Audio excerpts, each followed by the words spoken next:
पंजाब के गांव से एक लड़का मुंबई आया। सपना था दिलीप कुमार जैसा बनने का और बना भी हिंदुस्तान का सबसे बड़ा सुपरस्टार।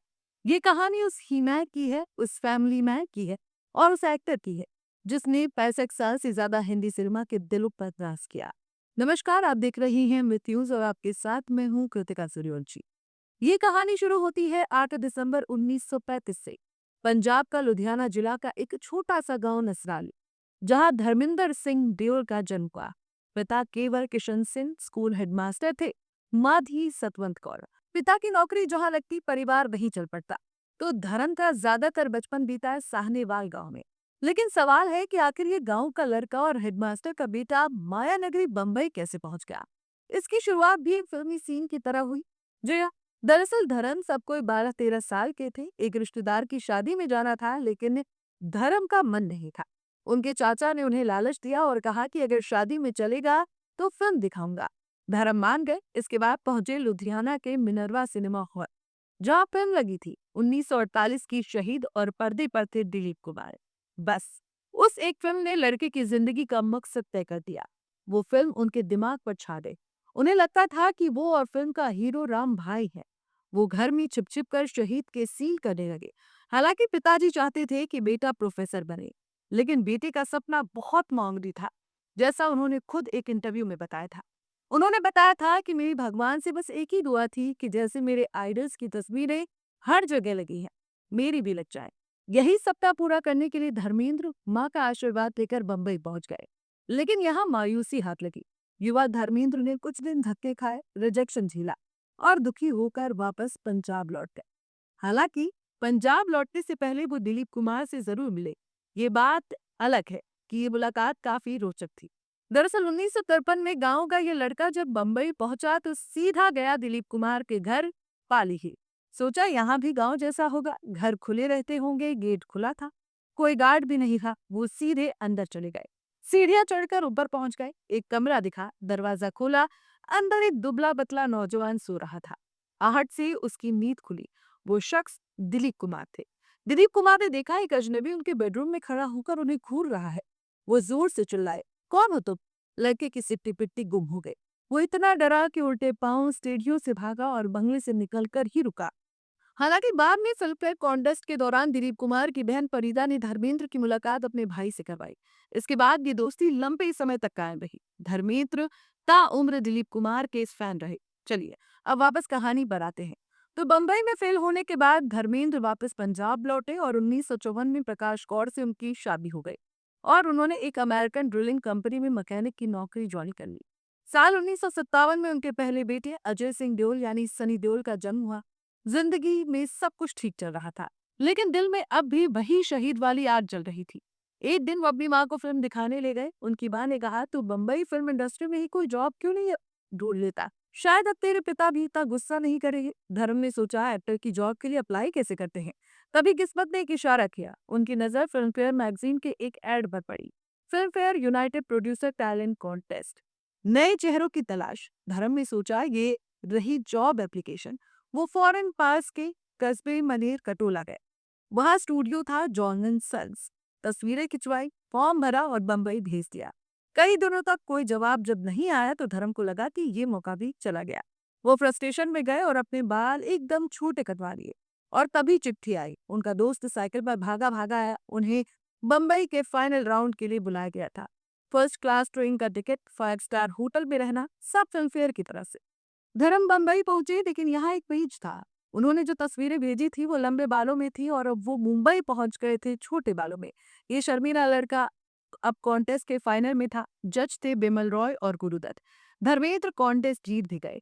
उन्हें लगा बस अब तो लाइफ सेट है। लेकिन बंबई में इतनी आसानी से लाइफ सेट होती कहाँ है।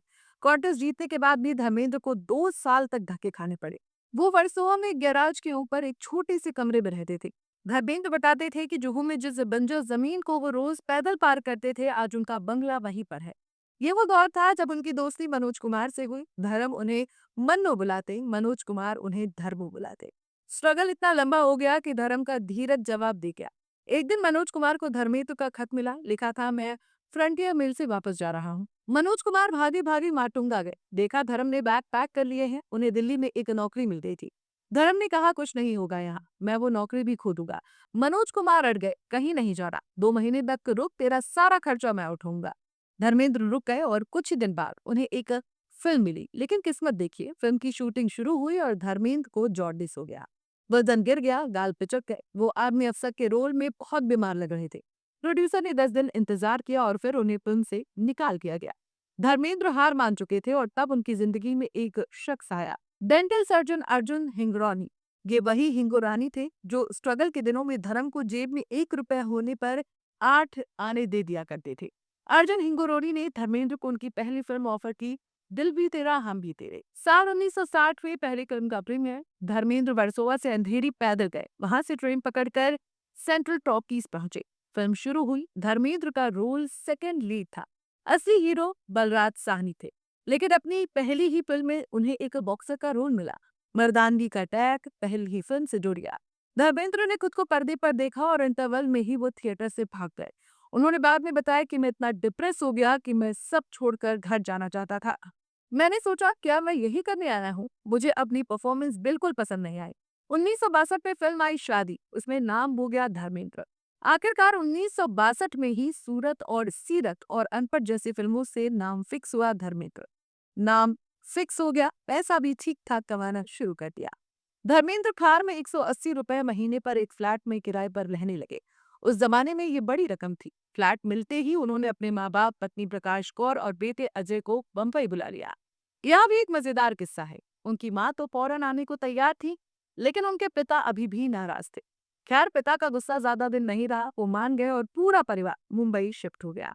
धर्मेंद्र का करियर अब सेट हो गया था। 1961 में आई फिल्म शोला और शबनम, ये उनकी पहली बड़ी हिट थी। और फिर 1963 में बिमल रॉय की फिल्म रिलीज हुई बंदिनी।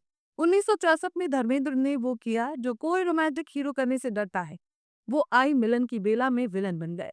फिल्म सुपरहिट हुई। कहा जाता है कि इस फिल्म से राजेंद्र कुमार इतने इम्प्रेस हुए कि जब फूल और पत्थर बन रही थी तो उन्होंने ही O.P. रल्हन को धर्मेंद्र का नाम सजेस्ट किया था और साल 1966 में आई इसी फिल्म में धर्मेंद्र को हीमैन बना दिया।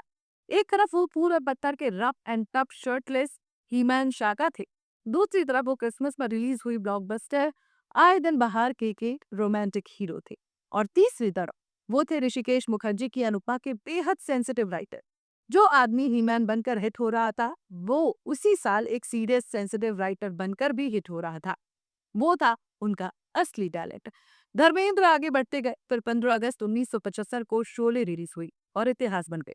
शोले की कहानी तो सब जानते हैं, लेकिन शोले बनने की कहानी धर्मेंद्र के बिना अधूरी है। जब डायरेक्टर रमेश सिप्पी और राइटर सलीम जावेद कास्टिंग कर रहे थे, तो एक पेच फंस गया। पहले सोचा गया कि धर्मेंद्र ठाकुर का रोल करेंगे, वो इस रोल के लिए परफेक्ट थे। लेकिन सलीम जावेद ने रमेश सिप्पी को एक बात बताई, अगर धर्मेंद्र ठाकुर बनेगा तो वीरू का रोल संजीव कुमार करेंगे, और कहानी के हिसाब से वीरू को ही बसंती मिलेगी। ये वो दौर था जब धर्मेंद्र और हेमा मालिनी का प्यार परवान चढ़ रहा था, और यही वो दौर था जब संजीव कुमार ने भी हेमा मालिनी को प्रपोज कर दिया था। धर्मेंद्र ये मीटिंग सुन रहे थे। जैसे ही उन्होंने सुना कि संजीव कुमार को हेमा के साथ रोमांस करने का मौका मिलेगा, वो फौरन बोल पड़े, नहीं, ठाकुर का रोल नहीं, मैं वीरू बनूंगा। वो किसी भी कीमत पर पर्दे पर हेमा मालिनी को किसी और के साथ रोमांस करते नहीं देख सकते थे। धर्मेंद्र उस वक्त एक मुश्किल दौर से भी गुजर रहे थे, क्योंकि वो पहले से शादीशुदा थे और हेमा मालिनी से उनका प्यार गहराता जा रहा था।